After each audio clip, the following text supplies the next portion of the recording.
오늘 우리가 함께 나눌 말씀은 구약성경 사사기 21장 25절 말씀. 그때에 이스라엘에 왕이 없으므로 사람이 각기 자기의 소견에 옳은 대로 행하였더라. 아멘. 네. 오늘 우리가 읽은 이 말씀은 바로 사사기를 한마디로 요약하는 그런 말씀이죠. 특별히 우리가 지금 리딩 지저스를 하고 있는데, 이 리딩 지저스를 통해서 우리가 총 창세기부터 시작해서 요한계시록까지 성경을 일독하면서 이 성경 안에서 예수 그리스도를 어떻게 소개하고 있는가 하는 것을 우리가 지금 살펴보고 있는데요. 우리는 이 성경을 통해서 수많은 인생 군상들을 살펴볼 수 있죠. 특별히 그들 가운데에 많은 이들이 자기가 삶에서 원하는 모든 것을 얻었다라고 그렇게 생각하는 순간에 갑자기 모든 것이 무너져버리는 그런 허망함과 혼란스러운 모습들을 우리에게 종종 보여주고 있습니다. 인생의 정상에 올랐다고 느끼는 바로 그 순간, 아주 작은 예상하지 못했던 그 사건이 그 사람을 깊은 나락으로 빠뜨려 버리곤 하죠.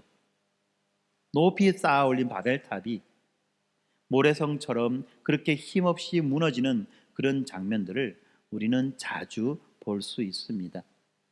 불과 며칠 전에도 한 유력한 정치인이 스스로 자기의 목숨을 끊은 안타까운 일들도 있었지요. 근데 그 원인이 무엇입니까? 바로 그가 젊은 날에 저질렀던 아주 어떻게 보면 작아 보이는 그러나 심각한 바로 그 인생의 오점이 그를 그렇게 나락으로 빠뜨려 버리고 만 것입니다. 오늘 우리가 살펴보는 이 사사기도 마찬가지입니다.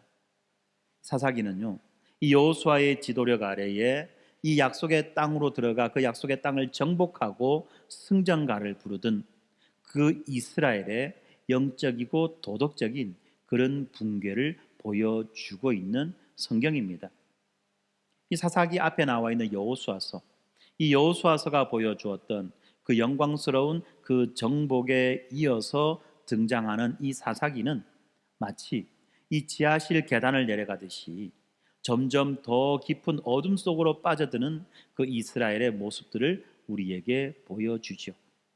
특별히 오늘 우리가 읽었던 이 말씀, 그때에 이스라엘의 왕이 없으므로 사람이 각각 자기의 소견에 옳은 대로 행하였더라라는 이 말씀은 하나님의 백성이 하나님의 통치를 거부하고 자기가 주인되어 자기 뜻대로 살아갈 때에 필연적으로 맞이하게 되는 그 혼돈과 공허의 영적인 현실이라는 것입니다.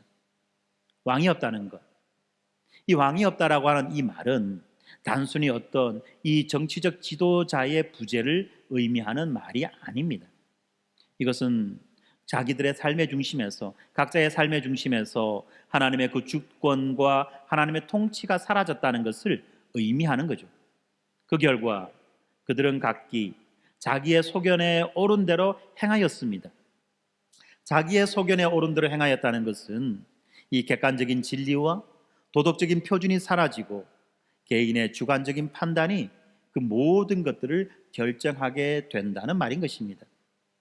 이것은 단지 옛날 그 이스라엘의 이야기만이 아니라는 거죠.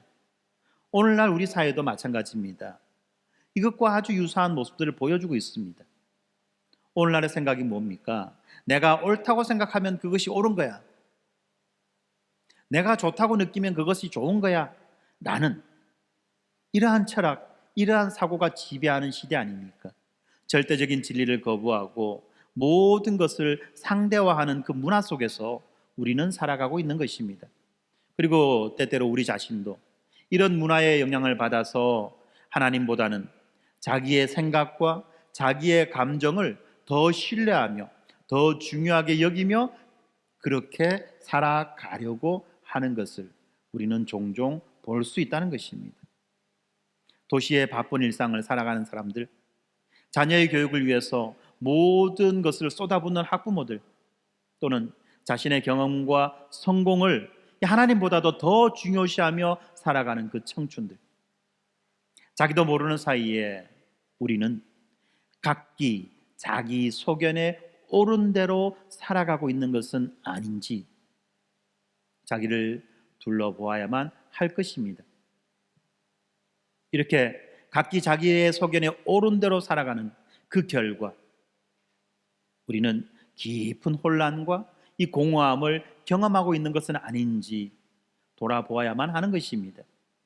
그래서 오늘 우리는 이 사사기의 말씀을 통해서 하나님이 인간이 이 하나님을 떠나서 자기 방식대로 살게 될 때에 겪게 되는 이 실패와 고통을 살펴보고 그런 그들을 포기하지 않으시는 그 하나님의 은혜를 또한 발견하며 궁극적으로는 우리의 참된 왕이신 예수 그리스도를 바라보는 시간을 갖고자 합니다. 사사기는 크게 세 개의 부분으로 나눌 수 있습니다. 먼저 사사기 1장부터 3장 6절까지는 이 가나안 정복의 실패와 또 이스라엘 백성들의 그 타락의 시작을 보여줍니다. 하나님께서 명하신 대로 이 가나안 민족들을 완전히 쫓아내지 않으므로 사사기의 비극이 시작된다고 그렇게 말해주고 있습니다. 그렇죠. 이들의 그 타협은 결국은 타락으로 이어지는 그 참 비참한 그 결과들을 사사기가 보여주는 것입니다. 이어지는 3장 7절부터 16장 31절까지의 말씀은 바로 사사들을 통한 그 구원의 역사와 이스라엘의 그 반복되는 범죄를 기록해 보여주고 있죠. 그리고 마지막 17장부터 21장까지는 참 그 말로 옮기기조차도 참혹한 이 사사시대의 도덕적이고 영적인 부패의 그 절정을 보여주는 것입니다. 이 사사기는 이스라엘의 범죄, 그리고 이방 민족에 의한 압제, 그리고 이렇게 압제당하는 이스라엘 백성들이 하나님을 향해 부르짖음, 그리고 하나님은 그들을 구원해 주시고 그들은 다시 안식을 누리지만 또 다시 범죄한다는 이러한 악순환의 고리가 바로 사사기 전체를 관통하는 패턴이 된다는 것입니다. 이스라엘이 범죄하니까 하나님은 이방 민족들을 보내어서 그들을 심판하십니다. 그러한 심판 가운데 이스라엘 백성들이 하나님께 구원해달라고, 도와달라고, 살려달라고 그렇게 울부짖고, 그러한 울부짖음을 하나님은 들으시고 그들에게 사사를 보내어서 그들을 구원해 주시지만, 그렇게 사사가 와서 그들을 구원하고 난 다음에 짧은 시간에 그 평안의 시간, 샬롬의 시간이 지나고 이스라엘 백성들은 또다시 범죄하는, 그래야 또다시 심판당하는 이러한 악순환의 고리를 이 사사기가 보여준다는 것입니다. 이스라엘이 하나님을 떠나 우상을 섬기면 하나님은 그들을 이방 민족의 압제 아래에 두십니다. 그러면 백성들이 고통 중에 부르짖게 되고 하나님은 사사를 세워서 그들을 구원해 주십니다. 평화의 시간이 찾아오지만 곧 백성들은 다시 하나님을 잊고 범죄합니다. 그런데 이스라엘은 이 순환의 고리를 점점 더 깊이 그리고 넓게 만들어 가고 있어요. 첫 번째 사사 온니엘이 상대적으로 모범적인 지도자로 등장합니다. 그러나 그가 가져왔던 이 40년간의 평화라고 하는 이 짧은 시간이 지나자 이스라엘 백성들은 또다시 범죄합니다. 하나님 앞에 범죄하죠. 기드온이란 사사가 있습니다. 이 기드온이라고 하는 이 유명한 사사는 처음에는 신실한 사사였습니다. 그러나 나중에 그는 금으로 에봇을 만들어 백성들을 우상 숭배로 이끌었고 또한 많은 아내들을 두었습니다. 입다라고 하는 사사가 있는데요, 그 입다라고 하는 사사는 어떻습니까? 성급하고 부주의한 그 서원으로 자신의 딸을 희생시키는 그런 비극을 낳았습니다. 마지막 사사인 삼손은 하나님의 그 엄청난 능력을 받았지만 개인적인 욕망에 사로잡혀서 자기에게 주어진 그 능력들을 개인적인 그러한 욕구를 해소하는 데 사용하였던 거죠. 그러다가 마지막에 가서야 자신의 사명을 깨닫는 그런 안타까운 모습을 보여줍니다. 이렇게 사사들은 자신만의 약점과 한계를 가진 불완전한 그러한 구원자들이었다는 것입니다. 이 사사기에서 등장하는 이 사사들은 온전한 메시아가 아니었다는 것입니다. 그들이 가져온 평화는 일시적이었습니다. 근원적인 평화가 아니라는 겁니다. 마치 이 심각한 질병을 그냥 임시방편으로 치료하는 것처럼 진정한 치유가 아니라 증상의 일시적인 완화만 가져왔던 바로 그런 일들을 이 사사들이 감당했었다는 것입니다. 특별히 더 심각한 것은 사사기 17장부터 나오는 그 비극적이고 참혹한 사건입니다. 이 사건들은 이 사사시대의 초반에 발생한 그 레위인의 타락을 보여주는 사건들입니다. 레위인의 첩이 살해당하고, 그리고 베냐민 지파를 향한 내전이 벌어지며, 그리고 이 처녀들을 집단으로 납치하고 무고한 양민들을 학살하는 끔찍한 사건이 이 사사기 17장부터 기록되어져 있습니다. 이런 일들은 하나님의 백성이 어디까지 타락할 수 있는지를 보여주는 너무나도 충격적인 그런 사건이라는 것입니다. 이 모든 사건은 하나님의 말씀과 법을 중심으로 살지 않고 각기 자기의 소견에 옳은 대로 행한 그 결과를 보여주는 거죠. 그런데 우리도 이런 위험에서 자유롭지 않다는 것입니다. 만일 우리가 하나님의 말씀보다 우리의 감정과 우리의 경험, 그리고 사회적인 압력에 더 귀를 기울인다면, 또 자녀 교육에 있어서도 이 성경적 원리보다는 세상의 성공 기준을 따르게 된다면, 그리고 교회 안에서 하나님의 뜻보다는 이 개인의 선호와 개인의 편의를 더 중시한다면, 과연 우리들은 이 사사시대의 이스라엘 백성들보다 더 낫다고 그렇게 자신할 수 있겠느냐는 것입니다. 바로 이 지점에서 사사기는 우리에게 중요한 질문을 던집니다. 여러분의 삶과 가정과 교회에서 참된 왕은 누구입니까? 만약 자기 자신이 왕이 되어 판단하고 결정할 때 우리는 또다시 이 사사시대의 이스라엘처럼 혼돈과 공허 속으로 빠져들 위험이 있다는 것입니다. 우리의 지혜와 우리의 능력으로는 도무지 우리 자신들을 구원할 수 없다는 그 사실을 겸손히 인정해야만 하는 것입니다. 그런데 이 사사기의 어두운 배경, 이 참혹하고 암담한 이 배경 속에도 한 줄기 놀라운 빛이 드러납니다. 그것은 바로 그렇게 반복적으로 범죄하고 반복적으로 범죄하는 그들을 끝까지 포기하지 않으시는 하나님의 은혜입니다.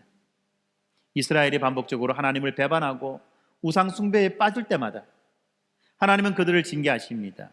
그런데 그 징계는 파멸을 위한 징계가 아니라 회복을 위한 징계라는 것입니다. 이스라엘이 이 징계로 인한 고통 중에서 부르짖을 때마다 하나님은 사사를 일으켜서 구원의 길을 열어주셨습니다. 그렇지만 이스라엘은 계속해서 언약을 깨트리고 배반합니다. 그렇지만 하나님은 어떻습니까?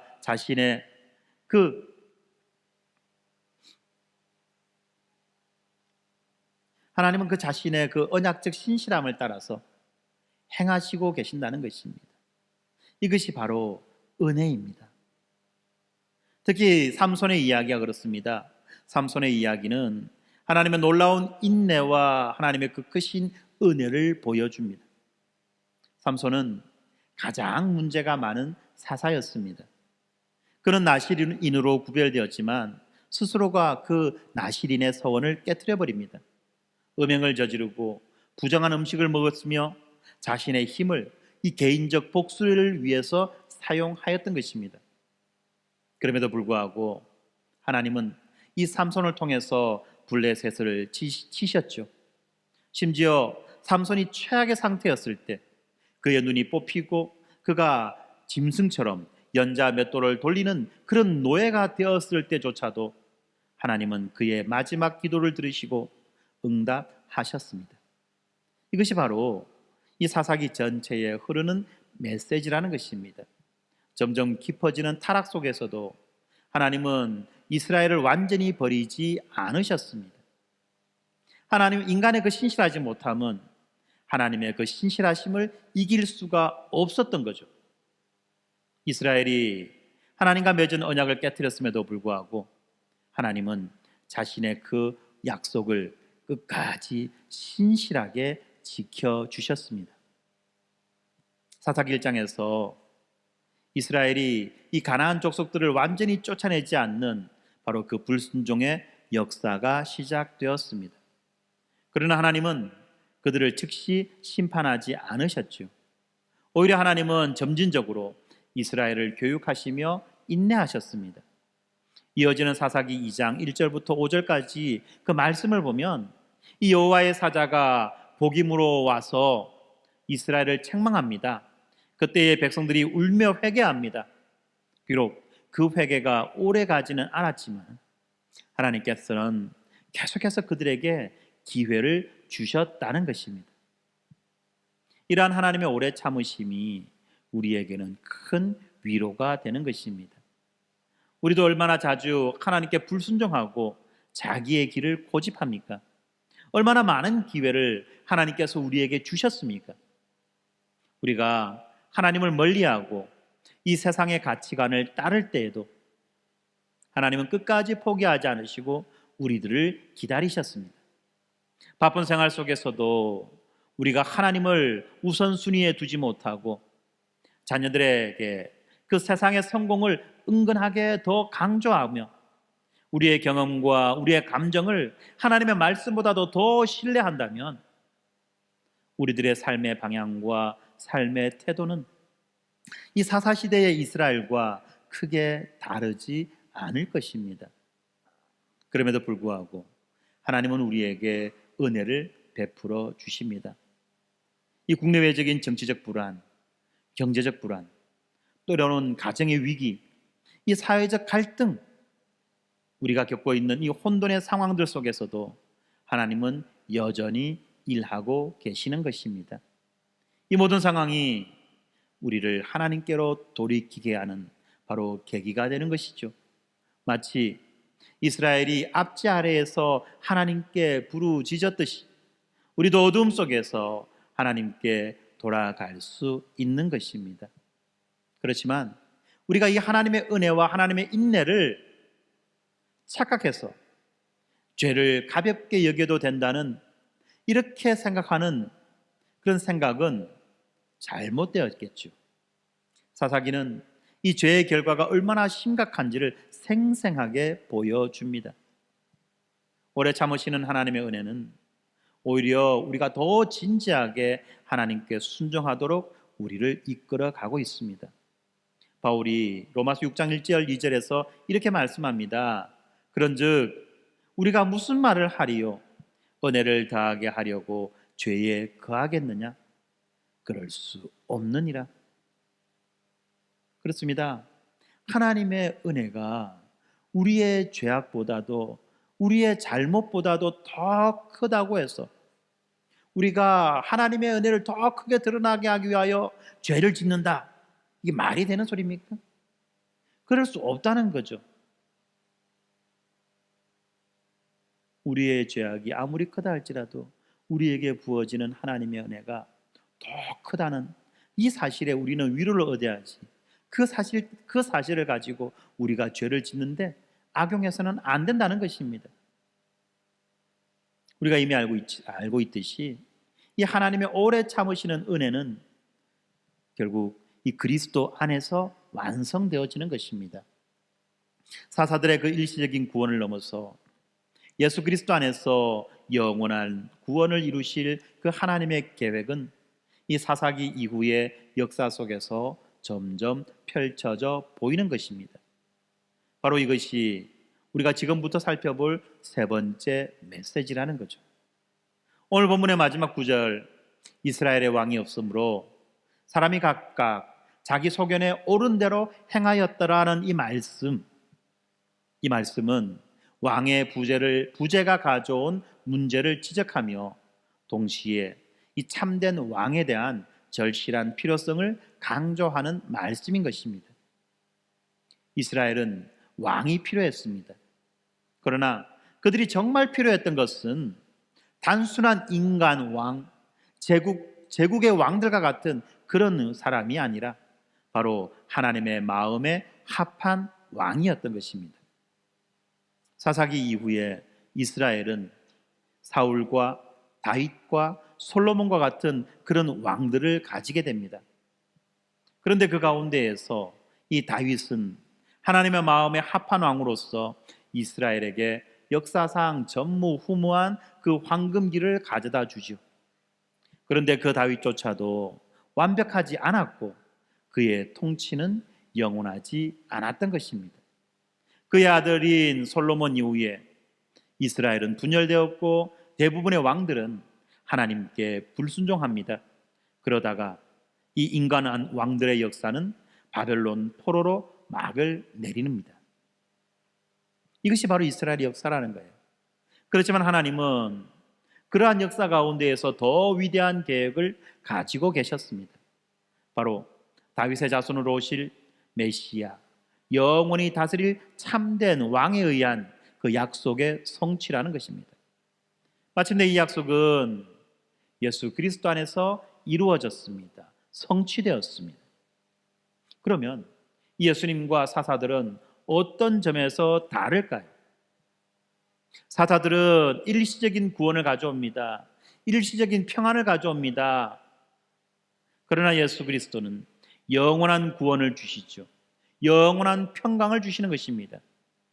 사사들은 단순히 외적인 압제에서 해방을 시키지만 예수님은 죄와 사망의 권세에서 우리를 해방시켜 주시는 것입니다.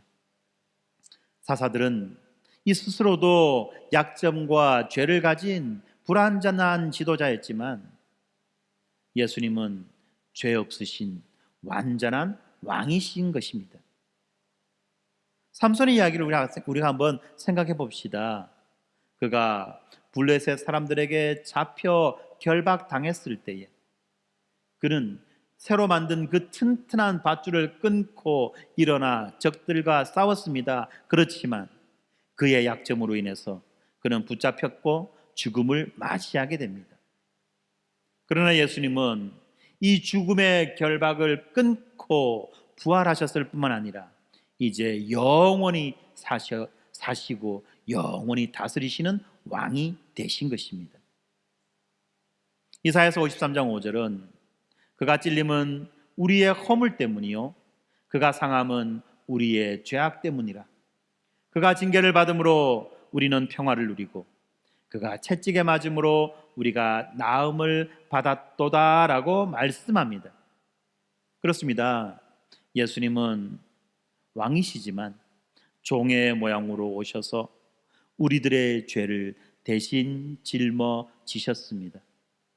예수님은 이 사사들이 할 수 없었던 것, 다시 말하면 그 죄의 근본의 문제를 해결하셔서 우리들로 하여금 다시는 범죄함의 악순환에 빠지지 않아도 되게 그렇게 해주셨던 것입니다.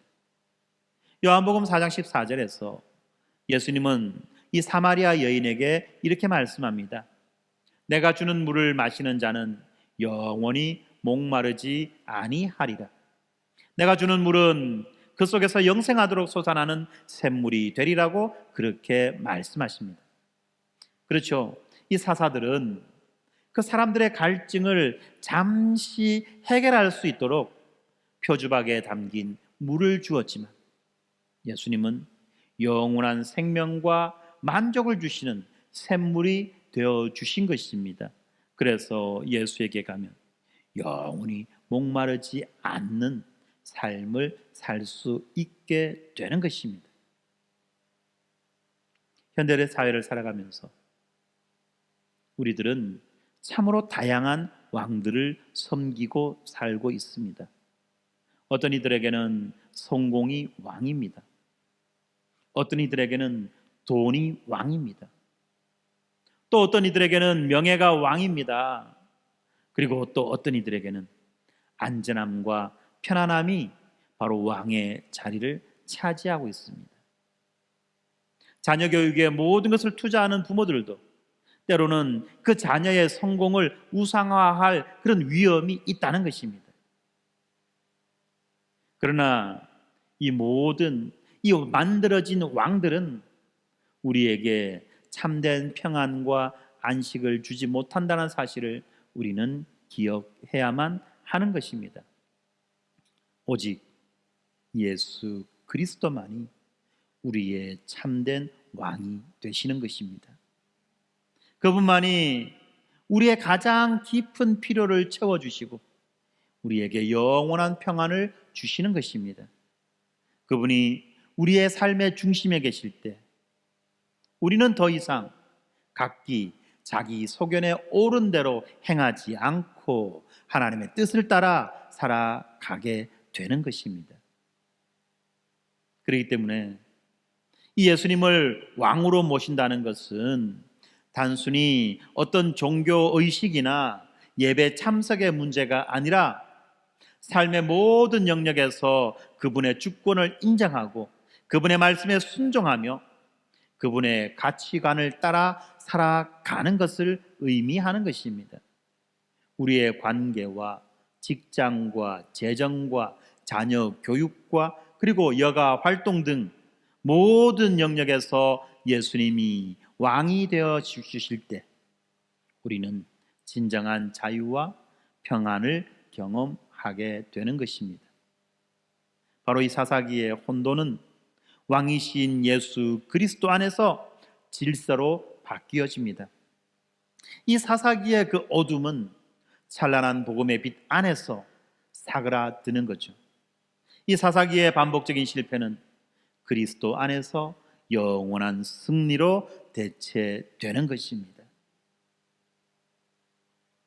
지금까지 우리는 이 사사기를 통해서 인간의 실패와 인간의 한계, 그리고 오래 참으시는 하나님의 그 크신 은혜, 그리고 참된 왕이 되어주신 우리 예수 그리스도에 대해서 살펴보았습니다. 그러면 이제 우리는 이 사사기의 메시지가 어떻게 우리들의 삶에 적용되는지를 살펴보도록 하겠습니다. 사사기는 마치 이 거울처럼 우리 자신의 모습을 비춰줍니다. 우리는 과연 하나님의 말씀을 자신의 판단보다 더 신뢰하며 살아가고 있습니까? 우리가 얼마나 자주 이 세상의 가치관을 따라서 판단하고 결정합니까? 사사시대의 이스라엘처럼 우리도 각기 자기 소견에 옳은 대로 행하려는 그런 유혹에 직면하고 있습니다. 특히 이 오늘날과 같은 이 포스트 모던 상대주의 시대, 다원화 시대, 너도 옳고 나도 옳고 각자 다 옳다라고 말하는 이런 철학이 지배하는 이 세상에서 우리가 이 절대적인 진리를 주장한다는 것은 참으로 어려운 일입니다. 그리고 이 바쁜 직장 생활 속에서 하나님보다는 우리의 일과 우리의 성공을 더 우선시하기가 너무나도 쉽습니다. 자녀 교육에 있어서도 세상의 성공 기준과 그 하나님의 그 기준 사이에서 갈등을 경험합니다. 그런데 사사기는 우리에게 한 가지 희망의 메시지를 줍니다. 그것은 바로 우리의 실패와 우리의 불순종에도 불구하고 하나님이 끝까지 우리를 포기하지 않으신다는 것입니다. 우리의 혼돈과 그 고통 속에서 우리가 하나님께 부르짖을 때 하나님이 응답해 주신다는 것입니다. 그뿐만이 아닙니다. 하나님은 예수 그리스도를 통해서 최종적이고 완전한 그 구원의 길을 열어주셨습니다. 바로 이것이 복음의 은혜입니다. 사랑하는 성도 여러분, 우리는 복음의 빛 아래에서 이렇게 살아야만 하는 것입니다. 먼저 우리가 삶의 혼돈 속에서 우리는 예수 그리스도께 부르짖어야만 합니다. 여러분이 지금 어떤 어려움을 겪고 계시든, 그것이 가정의 문제든 직장에서 주어지는 스트레스든 자녀 교육에 대한 부담이든 경제적인 위기든 건강의 문제든 무엇이든지 주님께 부르짖읍시다. 이 사사시대의 이스라엘처럼 그 압제 속에서 우리가 하나님께 부르짖을 때 하나님은 반드시 우리의 기도에 응답해 주십니다. 두 번째로, 우리는 예수님을 우리 삶의 참된 왕으로 인정해야만 합니다. 이것은 단순한 종교적인 행위가 아닙니다. 삶의 모든 영역에서 그분의 주권을 인정하겠다는 결단인 것입니다. 아침에 일어날 때부터 밤에 잠에 들 때까지 우리의 모든 결정과 우리의 모든 행동에서 예수님이라면 어떻게 하셨을까라고 그렇게 자문해 보는 것입니다. 말씀을 통해서 그분의 뜻을 구하고 기도를 통해서 그분과 교제하며 공동체 안에서 그분을 예배하는 것입니다. 세 번째는 참된 왕의 통치 아래에서 우리는 참된 안식을 누려야만 하는 것입니다. 예수님은 이 마태복음 11장 28절 30절에서 수고하고 무거운 짐진 자들아 다 내게로 오라. 내가 너희를 쉬게 하리라. 나는 마음이 온유하고 겸손하니 나의 명예를 메고 내게 배우라. 그리하면 너희 마음이 쉼을 얻으리니 이는 내 멍에는 쉽고 내 짐은 가벼움이라 라고 말씀하셨습니다. 정신없이 바쁘고 힘든 생활 속에서 예수님은 우리에게 참된 안식으로 우리를 초대하고 계시는 것입니다. 비록 이 사사기는 암울하고 고통스럽고 비참한 이야기로 끝이 나지만 성경의 큰 이야기는 결코 그렇게 끝나지 않는다는 것을 우리는 알고 있습니다. 요한계시록 21장에 보면 3절과 4절입니다. 내가 들으니 보좌에서 큰 음성이 나서 이르되 보라, 하나님의 장막이 사람들과 함께 있으매 하나님이 그들과 함께 계시리니 그들은 하나님의 백성이 되고 하나님 친히 그들과 함께 계셔서 모든 눈물을 그 눈에서 닦아주시니 다시는 사망이 없고 애통하는 것이나 곡하는 것이나 아픈 것이 다시 있지 아니하리니 처음 것들이 다 지나갔음이러라 라고 그렇게 말씀합니다. 바로 이렇게 재림으로 완성되는 새하늘과 새 땅, 영원한 하나님의 나라에서 하나님의 그 구원 역사는 최종적으로 완성되는 것입니다. 바로 이렇게 사사기의 어둠과 혼돈은 예수 그리스도의 십자가와 부활을 통해서 더욱 밝게 빛나는 그 복음의 영광의 배경이 되는 것입니다. 밤이 어두울수록 빛은 밝게 드러나는 거죠.